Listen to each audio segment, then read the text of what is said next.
एक आनंदाची बातमी आली. कोणासाठी? लाडक्या बहिणींसाठी. 3,000 रुपये जमा झाले म्हणे बँकेत.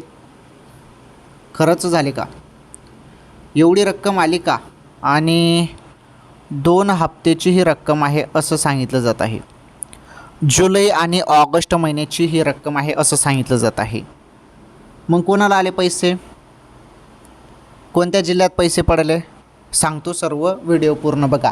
जास्त व्हिडिओ मोठा नाही, 1 मिनिटाचा व्हिडिओ आहे.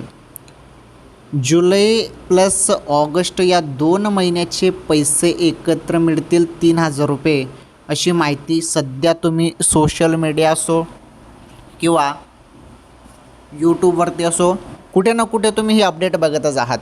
परंतु या बातमीमध्ये एवढं दम नाही. जरी आलेच तर येऊ शकतात, परंतु निर्णय तसा झालेला नाही. शक्यतोवर जुलैचा हप्ता येऊ शकतो आता कोणत्याही वेळी.